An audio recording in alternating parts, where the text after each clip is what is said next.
Welcome, we've got Andy Reid. He is the co-captain of the Glenunga Football Club in Division 4. Welcome, Andy. Thanks, mate. Thanks for having me. On the weekend, some big results in Division 4. Edwardstown getting the Chocolates 11 goals, 10-76. Defeated Gepps Cross, an inaccurate Gepps Cross, 8 goals, 19-67. So 9-point victory to Edwardstown. Yeah, there's a few surprise results this round. A couple we thought would go the other way, but in this division, anything can happen on any given day. Edwardstown got you in round 1 after you were 30 points in front. And it looks like Saturday, obviously, well, Edwardstown got the points, but you know, Gepsies obviously had their chances kicking 8-19 to have perhaps won the game too. So yeah, to kick, different story if you kick accurately in the first quarter, anything can happen, but obviously Edwardstown played well and deserved to win. Yeah. Pooraka, that was the closest game of the round. 11-15-81 to Mitcham, 11-14-80, so 1 point to the Bulls. Yeah. You beaten last year's grand final. Yeah, and Mitcham, we just got over the line against Mitcham as well, so they've been a bit stiff in a couple close games. You come steaming home in that third quarter, in the fourth quarter. Yeah, and just got over the line, which lucky for us. Yeah, so Pooraka, I suppose, that was a bit of an upset, I suppose, even though it was out at Ball Park there. Kernlight Gardens, so they're travelling just nicely too, just around the mark there. They're going very nicely. We play them in a couple of weeks' time.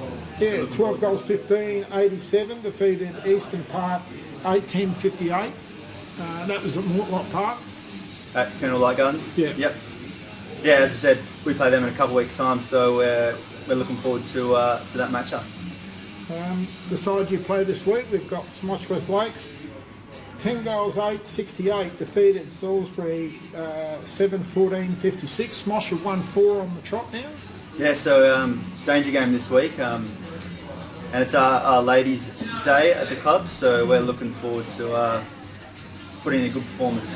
Yeah, so SMOSH have obviously improved. You know, they've won their last 4 on end. Yep. Young side, and they're obviously on a roll, so they're going along pretty well. Yeah. And there was your game. You played Kilburn, and it was 13-8-86. Kilburn 9-7-61. It's fair to say that probably Glenunga didn't play that well, and Kilburn were pretty good. And has your coach Brian Lee settled down at all yet today? I spoke to him on Sunday, and he was a lot calmer than he was Saturday, that's for sure. But you guys were at the game, and it wasn't much of a spectacle, but we were happy to get the points in the end. Yeah, it probably didn't live up to too many great heights, did it, as a spectacle, you're right?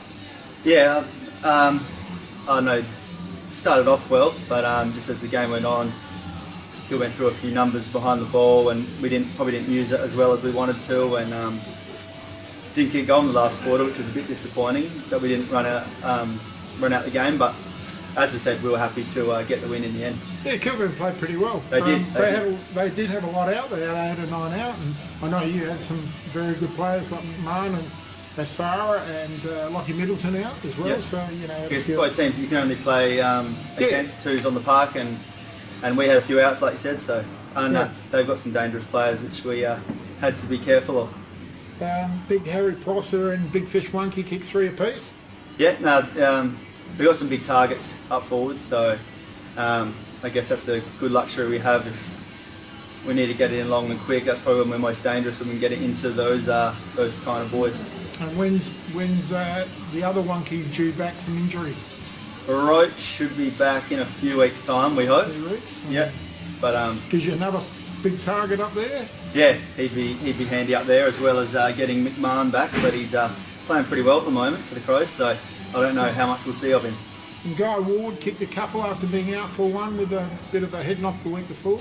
Yeah, he just had a bit of a rest for a week. Got a few knocks to the head, so we thought it was best for him just to have a week off and get himself right. Better players at fullback Manning after doing a pretty good job on Reese O'Keefe. Yeah, Keefe had kicked quite a few goals in the weeks before, so he had a really big job. We tried not to focus too much on that because they've still got some other good players around, but yeah, Matchy played a very good game on Keefe. Harford, Link Bennett, Larkham and yourself are all amongst the better players? Yeah, Harford's another backman who's, I don't know, just reads the game so well. Ex-basketballer, he just sees the game beautifully. Yeah, Xavier Larkham. Harvey, as he likes to be called. Yeah. He was really good all over the ground, provides great leadership, and it was Lincoln Bennett this week. I'm not going to. Is that TJ's favourite? I'm not going to comment on the better Bennett. I'll leave that. I'll leave that one out. Okay, and yeah, we gave our best to Javier. We thought Javier was best, and we thought Abel was pretty good too, but didn't make the best players there. Yeah, it was one of those weeks there. I guess it's hard when you're playing to know who the better players were, but I thought we had a few that were like matchy that stood out, and then the rest of us were pretty even. Yeah, we thought also a lad you picked up from Sturt, Harram, was pretty good. He was very good. He would have been in my top couple. Yeah, he was in just ours. A nice ball user, smart. Good pickup. Is he with you the rest of the year? He is, which we're pretty happy about. I bet. Good mates with Harry Prosser, so I think that's how we got him across. But he played one game with us last year. Yeah, I mean, a lot of upside too. He wouldn't have known too many of the guys or your game styles or anything like that, and to play as well as he did, yeah, it was a real upside because he's going to be better and better, I would have thought. Absolutely, yeah. He just got told just to go out there, have some fun, just play his natural game, and he did that perfectly. Yeah. This week, some big games. Kilburn, they host Kernlight Gardens at Kilburn Oval. How do you see that panning out? Yeah, it'll be interesting to see the result in that one, because obviously we saw Kilburn last week, and they took it up to us, and we haven't seen Kernlight Gardens yet. So, but their record shows that they're pretty handy. So, yeah, it'll be a close one. Give us a tip. Going on form, you're going to have to say Kernlight Gardens. Kernlight Gardens. Gepps Cross at home to Pooraka. Gepps is in reasonable touch, even just though down the road from each other. Yeah, Gepps Cross were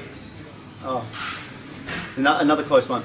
Could go either way. Pooraka had a good win last week, so yeah, have to go Gepps at home. Gepsies. Out at Dwight Reserve. Now you experienced Dwight the week before, and they Eastern Park host Edwardstown out there. Yeah, so I guess Eastern Park have been under the pump the last few weeks. So I'm sure they're finding it tough at the moment.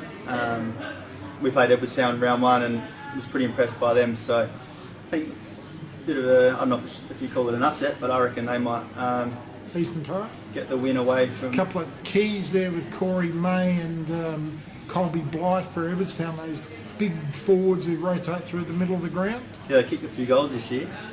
So yeah, they're the ones to watch for sure. Mitcham, who have lost a few close ones, they host Salisbury at Price Reserve at home. Yep. I guess those results go the other way, and they're right up the top with the other teams. So another close one, but I think they were very impressive against us. Mitcham were. So I think they might get the win in that one. And obviously your game, you're hosting SMOSH West Lakes. You only had the one loss for the season, that was in round one. And you won the next 6 on trot, but you're playing a team in pretty good touch who they've won their last 4. Yeah, absolutely. Like we said, on any given day in this competition, anyone can knock off anyone. So if we don't play the game style we want to do, we'll get rolled. And I think we're still a fair way off how we want to be playing. I don't think we've played. We might have played one full game yet against Gepps Cross, but apart from that, I think we've got a lot of improvement to do. And hopefully, as the season goes on, that starts to show more and more. And as the co-captain of Glenunga, there was a bit of a funny story at half-time last week in the change rooms. Yeah, I hope like to elaborate? I hope he doesn't mind me mentioning it, but I'm sure he won't. Leesy was quite animated, as you heard. Yes. And he was just demonstrating how we should all pick up a ground ball, because it was something that we struggled with in that first half. And he's put the foam roller on the floor, and he's bent down to pick it up and show us how he's done it. And we just heard this huge rip, and the players weren't sure how to react. And we looked over at Leesy, and he's just got a massive hole in his dax. So split him. He made a bit of a joke about it because he had to, because everyone else was pissing themselves. So a bit of a lighter moment in a bit of a heated half time. Yeah, we could hear him few 100 metres away. Yeah, that's just Lee. He's passionate and Very passionate. we love it from him. Yeah, so very, very funny moment at half time. So yeah, good to hear these little funny stories that happen. Yeah. Thanks very much, Andy Reid, for doing our weekly roundup. Thanks for having me, mate.